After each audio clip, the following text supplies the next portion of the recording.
नमस्कार दोस्तों, हमारे देश के मुख्य न्यायाधीश जस्टिस संजीव खन्ना जाते जाते एक काम तो बहुत अच्छा कर गए, या यूं कहें कि मोदी सरकार को तगड़ा वाला झटका देकर गए। दरअसल दोस्तों, आप सभी को पता है कि वक्फ संशोधन कानून को लेकर लगातार मुस्लिम तंजीम, मुस्लिम समुदाय के लोग, मुस्लिम नेता विरोध कर रहे थे। ये कानून मुसलमानों के खिलाफ बता रहे थे और कह रहे थे कि इससे मुसलमानों का अधिकार छीनने का जो पूरा का पूरा कोशिश है वो भाजपा की तरफ से इस कानून को लाकर किया गया।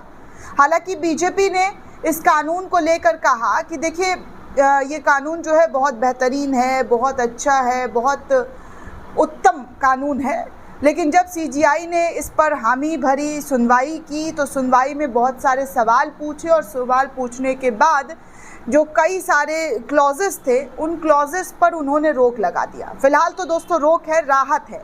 जो मुस्लिम समुदाय को डर सता रहा था कि इस कानून के चलते जो मुसलमान हैं उनके अंदर बहुत सारा खौफ था, डर बैठ गया था कि कैसे क्या होगा और किस तरीके की कार्रवाई होगी। लेकिन फिलहाल सीजीआई खन्ना ने बहुत सारे चीज़ों पर अंतरिम आदेश दे दिया और कहा कि जब तक पूरा मामला सुनवाई नहीं हो जाता है, जिस तरीके की चीज़ें सरकारी वकील के ज़रिए कही जा रही है कि हम अपनी दलीलें रखेंगे, हम अपनी बातें रखेंगे, तो उन तमाम चीज़ों पर दोस्तों सीजीआई ने तो फ़िलहाल उस वक्त रोक लगा दिया। तो ये एक अच्छी बात जो है वो मुस्लिम समुदाय के लिए देखने सुनने को मिली। दोस्तों, आज सीजीआई खन्ना रिटायर्ड हो रहे हैं। भारत के चीफ जस्टिस संजीव खन्ना का कार्यकाल आज समाप्त हो रहा है। चीफ जस्टिस के तौर पर उन्होंने कई ऐसे अहम फैसले लिए जिनमें सेकुलरिज्म को संविधान की मूल भावना करार देने से लेकर मंदिर मस्जिद पर यथास्थिति से संबंधित फैसले सुनाए। उनके चाचा जस्टिस HR खन्ना इमरजेंसी के समय ADM जबलपुर जजमेंट के कारण चर्चित में आए थे दोस्तों। और चीफ जस्टिस खन्ना के रिटायरमेंट के बाद 14 मई को जस्टिस BR गवई अगले चीफ जस्टिस के तौर पर नियुक्त होंगे, शपथ लेंगे और 15 तारीख को वक्फ संशोधन कानून पर उनकी बेंच के जरिए सुनवाई होगी। 25 नवंबर 2024 को सुप्रीम कोर्ट के चीफ जस्टिस संजीव खन्ना ने अपने अहम फैसले से भारतीय संविधान की प्रस्तावना में सेकुलर और सोशलिस्ट शब्द जोड़ने के खिलाफ दाखिल याचिका खारिज कर दी थी। 1976 में इमरजेंसी के दौरान संविधान संशोधन के जरिए प्रस्तावना में ये शब्द जोड़े गए। चीफ जस्टिस की अगुवाई वाली बेंच ने कहा कि संसद को संविधान और प्रस्तावना में संशोधन का अधिकार है। सेकुलरिज्म संविधान की मूलभूत विशेषता है। मूल रूप से धर्मनिरपेक्ष का विचार समानता के अधिकार के एक पहलू का प्रतिनिधित्व करता है जो संवैधानिक ढांचे के पैटर्न को दर्शाने वाले बुनियादी ताने बाने में गहराई से बुना हुआ है। आगे दोस्तों, मंदिर मस्जिद विवाद पर भी संजीव खन्ना के जरिए रोक लगाई गई। नवंबर से लेकर दिसंबर 2024 में देश में सांप्रदायिक तनाव बढ़ गया था दोस्तों, जब कुछ अदालतों ने मस्जिदों के सर्वे के आदेश दिए थे, ये दावा करते हुए कि उनके नीचे मंदिर के अवशेष हैं। इस स्थिति में चीफ जस्टिस खन्ना ने हस्तक्षेप करते हुए आदेश दिया कि भविष्य में धार्मिक स्थलों के खिलाफ कोई नई याचिका दर्ज न की जाए। निचली अदालत सर्वे आदेश या अन्य प्रभावी अंतरिम आदेश पारित न करे और यथास्थिति बहाल कर दी गई। चीफ जस्टिस खन्ना के कार्यकाल में हाई कोर्ट के 2 जस्टिस के मामले का भी विवाद हुआ। पहला, इलाहाबाद हाई कोर्ट के जस्टिस शेखर कुमार यादव का BHP के कार्यक्रम में जाकर कथित तौर पर अपमानजनक टिप्पणी का मामला, और दूसरा जस्टिस यशवंत वर्मा के आधिकारिक आवास पर कथित रूप से कैश बरामदगी का मामला उनके सामने आया। तब भी उन्होंने इन मामले में त्वरित और निर्णायक कार्रवाई की, जिसमें 5 समितियों का गठन और पारदर्शिता सुनिश्चित किया।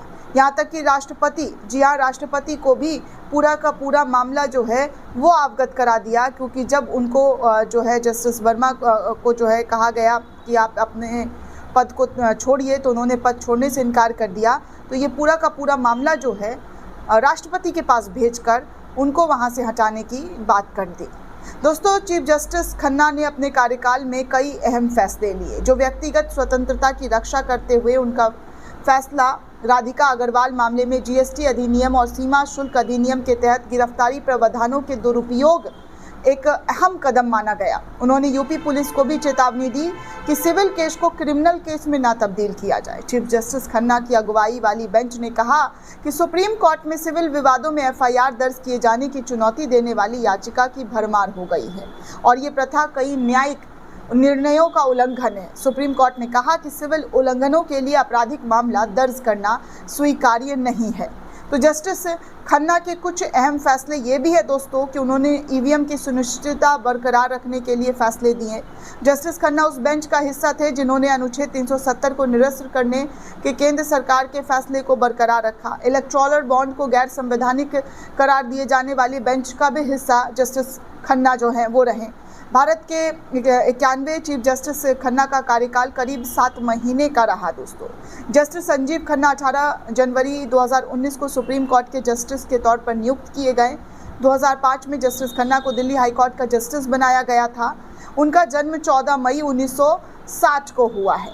उनकी पढ़ाई लिखाई दिल्ली में हुई। उन्होंने दिल्ली यूनिवर्सिटी के CLSE कैंपस लॉ सेंटर से लॉ की पढ़ाई की। इसके बाद उन्होंने प्रैक्टिस शुरू की और बहुचर्चित रिटायर्ड जस्टिस HR खन्ना के भतीजे 1976 में AGM जबलपुर जजमेंट में भी अपना अलग मत रखने वाले जस्टिस खन्ना खासे चर्चित में रहे।